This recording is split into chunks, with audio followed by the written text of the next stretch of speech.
Queridos irmãos e irmãs, depois de vivermos com muita alegria estes 50 dias da Páscoa do Senhor, celebrando e meditando sobre todo o significado da Páscoa de Jesus para a nossa vida, para a vida da igreja, depois da ascensão de Jesus ao céu, hoje chegamos ao coroamento do tempo pascal, com a celebração do dia de Pentecostes, que é o marco. Essa festa assinala o final do período pascal e, ao mesmo tempo, ela assinala o início daquilo que nós chamamos de tempo comum, que lembra a vida pública de Jesus, mas que lembra também a nossa caminhada, a vida da igreja. A igreja começa a agir a partir de Pentecostes. Celebrar hoje Pentecostes e começar esse período é renovar o nosso desejo, o nosso pedido, de que o Espírito Santo assista, acompanhe, esteja sempre presente na vida da igreja e na vida de cada um de nós. E o que é que nós celebramos nesse dia? Podemos dizer que a festa de Pentecostes é a festa de uma grande transformação. Transformação realizada primeiramente nos apóstolos, sobre os apóstolos, nos apóstolos, mas transformação que o Espírito Santo continua realizando em cada um de nós na história da igreja. Basta que nós pensemos um pouquinho em quem eram aqueles homens, aqueles discípulos, e o que eles se tornaram a partir de Pentecostes. Uma pesquisa mesmo superficial no Evangelho nos mostra que eles eram homens fracos, cheios de defeitos, muito parecidos conosco, com muitas limitações, com muitos pontos frágeis, pontos fracos e fragilizados. Mas a partir de Pentecostes, eles não deixam de ser criaturas limitadas, também com seus defeitos, mas o Espírito Santo transforma aqueles corações. O Espírito Santo vai suprir em cada um aquilo que lhes faltava, para que eles possam realizar a missão que Deus incumbia a cada um deles. Que transformação! O Evangelho nos fala que eles estavam fechados, com medo dos judeus, mas agora eles abrem o cenáculo, abrem e não ficam lá dentro esperando que as pessoas venham, não, eles saem. A igreja em saída, de que o Papa Francisco nos fala tanto e com tanta razão, começou no dia de Pentecostes. Aquele dia os apóstolos já saíram, perderam o medo, perderam aquele temor que os mantinha presos. Eles saem e vão começar a falar, a pregar, a agir, sempre impulsionados pelo Espírito Santo, e não só a falar, mas todos eles darão a sua própria vida pela causa que eles pregavam, que não é uma filosofia, que não é uma teoria, mas que é uma pessoa, é Jesus, o Jesus que sopra sobre eles hoje também, dando-lhes o Espírito Santo. Uma grande transformação acontece no dia de Pentecostes. E como é que o Espírito agiu sobre os apóstolos? O Espírito se serviu de muitos símbolos, e eu quero destacar 2, para não prolongar, porque hoje já é uma celebração mais extensa. A primeira manifestação do Espírito Santo no dia de hoje, aquilo que é o seu nome, Espírito. Na origem dessa palavra, vento, ventania, como traduz aqui o lecionário, sopro, hálito, Espírito, é a mesma palavra, é esse sopro que move. E o que é que o vento fez no cenáculo? Primeiro abriu as portas, ventilou aquela casa, aquele ambiente fechado, tomado pelo medo, pela insegurança, aquele ambiente triste, aquele ambiente da incerteza do que virá, porque Jesus não está mais visível entre eles. O Espírito abre aquelas portas, não é para ficarem mais fechados, não é para deixar que o medo os domine, eles têm que agora enfrentar o medo, enfrentar as dificuldades, e foi assim que a igreja nasceu. A igreja iniciou-se nos lugares mais difíceis, mais hostis, ela tinha de tudo para não ir para a frente, mas porque ela nunca se apoiou sobre a força do homem, mas ela sempre foi impulsionada, como um barco à vela, impulsionado pelo vento, a igreja foi impulsionada pelo Espírito Santo, e por isso que ela enfrentou, enfrenta e enfrentará muitas tempestades, mas o vento do Espírito sempre a conduzirá pelo caminho certo. Por mais que as ondas se levantem, por mais ferozes que sejam as tempestades, a barquinha de Cristo, a barquinha de Pedro não vai sossobrar, não vai naufragar. O vento, ele sopra. Quando o vento sopra, ele derruba as coisas. Naquela casa, ele abalou as estruturas. O Espírito sopra também na nossa vida. Quando de repente nos sentimos meio inseguros dos meios humanos, é o Espírito soprando. Já viram o que o vento faz numa árvore? Ele sopra. Aquilo que não está firme, ele arranca. Estamos tendo aí essas podas na nossa comunidade. É para quê? É para retirar aquilo que está a mais. E que muitas vezes, se nós não retirarmos, o vento vai retirar. O vento derruba os galhos podres. O vento tira as folhas secas. O vento joga ao chão os frutos podres. Só fica o que está firme. Só fica o que está sadio. Só fica aquilo que pode dar fruto para Deus.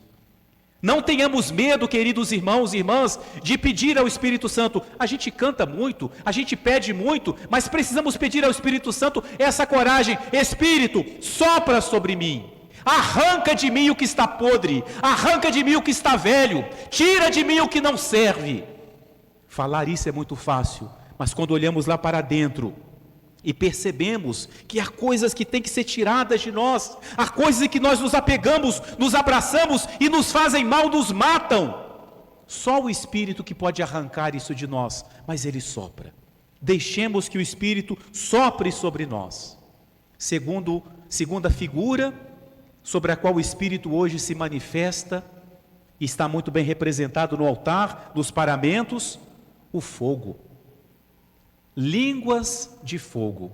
Línguas porque eles iam pregar a todos os povos.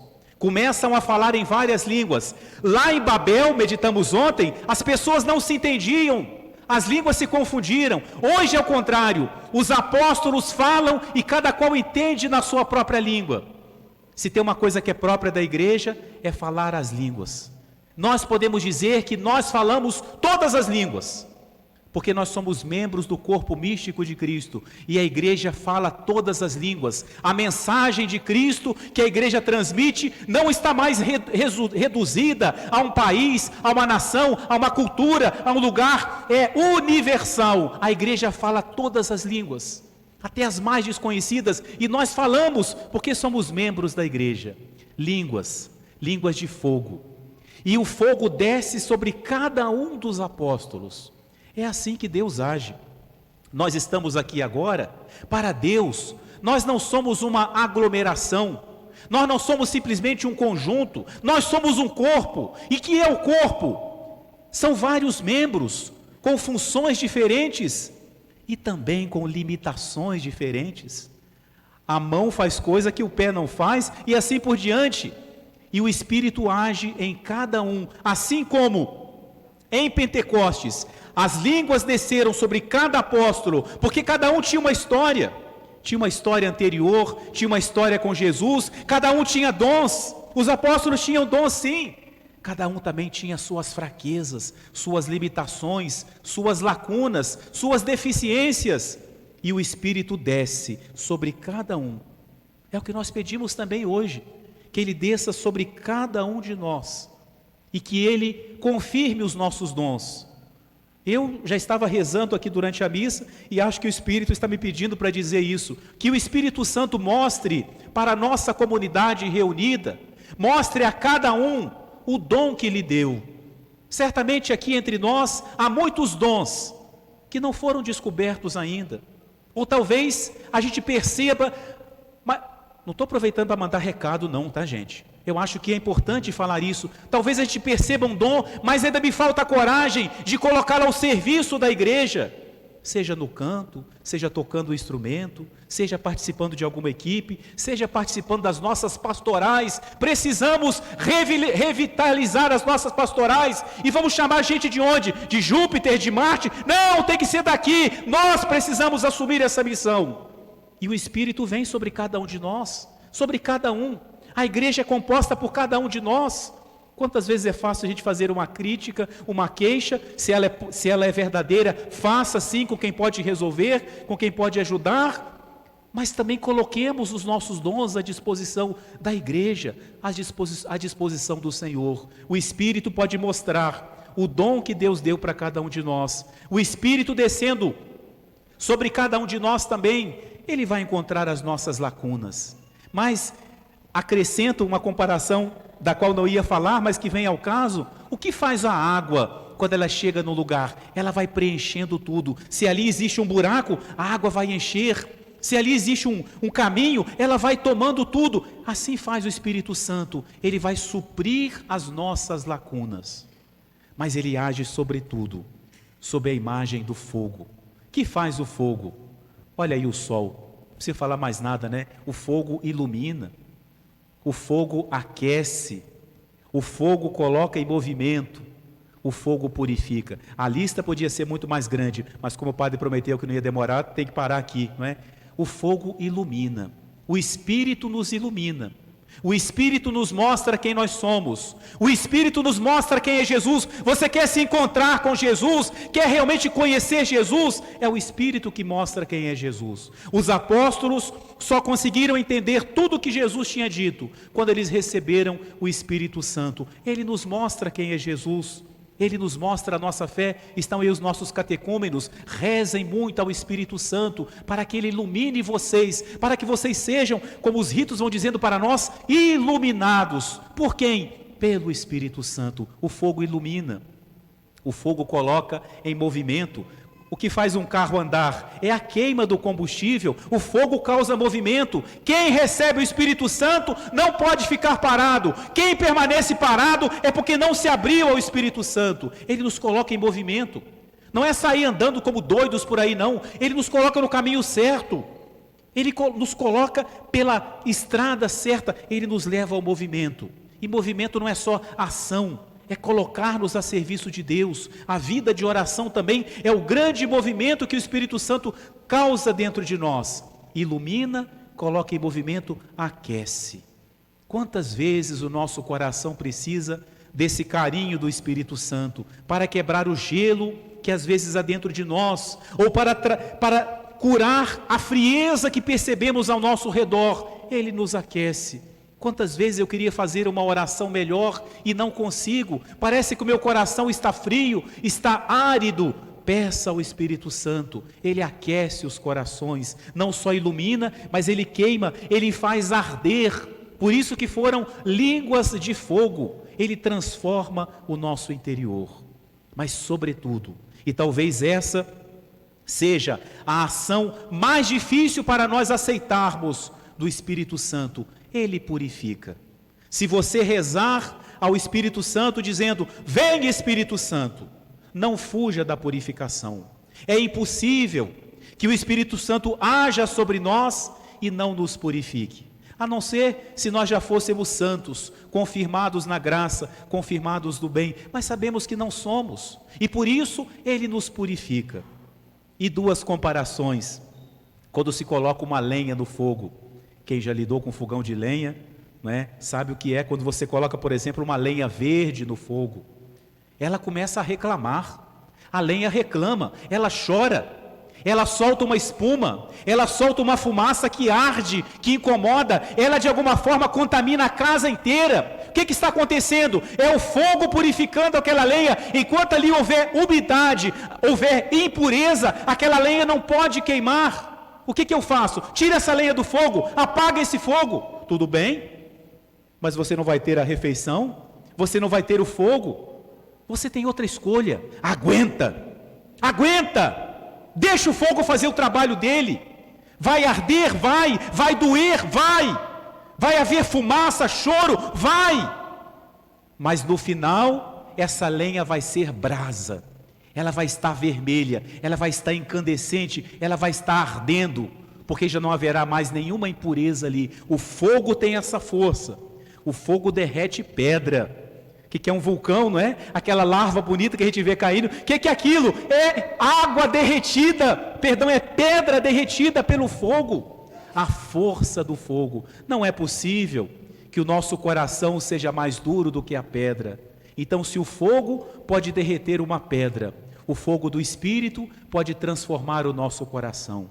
Segundo a comparação, que é muito bíblica, o Espírito realiza em nós aquilo que o fogo faz com o metal. Quantas vezes na palavra de Deus se diz que Deus purifica os seus filhos como se purifica o ouro, como se purifica a prata. E se conta que uma vez uma pessoa, ao ler essa passagem bíblica, que Deus purifica-nos como se purifica a prata, uma pessoa foi até um lugar onde alguém trabalhava com a prata. Ele queria entender essa comparação, por que Deus usa essa figura. E ele então chegou lá, a pessoa, o dono lá, o prateiro, estava purificando a prata. E ele disse, olha, eu queria entender como é que é o processo de purificar a prata. E aí o prateiro falou, eu coloco aqui nessa caldeira e o fogo faz o trabalho dele. O fogo vai queimando, vai purificando. E aí a pessoa perguntou assim, mas como que você sabe que a prata já está purificada? O prateiro falou, quando eu olho por cima dela e me vejo retratado, espelhado, a prata está purificada. Enquanto eu não consigo me ver espelhado, ela não está purificada. É isso que Deus faz com a gente. Deus taca fogo em nós, nos purifica e olha, e Ele vê ali os nossos defeitos, nossas limitações, Ele nos queima mais, até o momento que Ele olha e pode falar assim, este é meu filho muito amado, essa é minha filha muito amada, eu me vejo refletido nele e nela, pronto, estamos purificados. É isso que o Espírito Santo realiza em nós. Enquanto Ele encontra em nós coisas muito humanas, que nos separam de Deus, Ele vai nos purificar. Mas queridos irmãos, como fazer isso? Tudo isso é muito bonito, mas como realizar isso? Há uma condição, que foi a condição que os apóstolos aceitaram. Eles tiveram que reconhecer que sozinhos eles não poderiam realizar o que Jesus tinha pedido deles. E ao reconhecer a sua incapacidade, eles pediram o auxílio do Espírito Santo. Essa é também a condição para cada um de nós, para que o Espírito nos ilumine, nos coloque em movimento, nos conduza, para que o Espírito aqueça o nosso coração, para que Ele nos purifique, nos faça puros.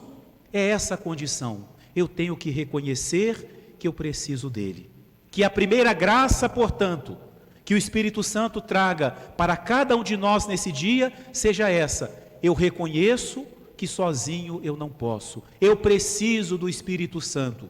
Se nós tivermos essa disposição, o resto Ele fará. E quem vai alcançar para nós essa graça é a Virgem Maria.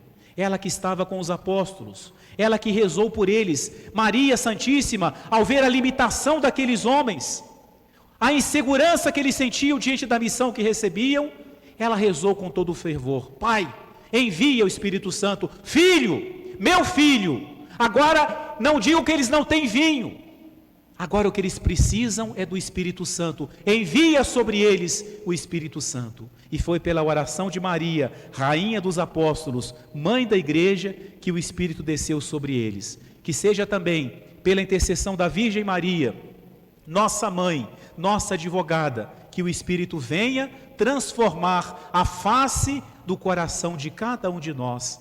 Amém.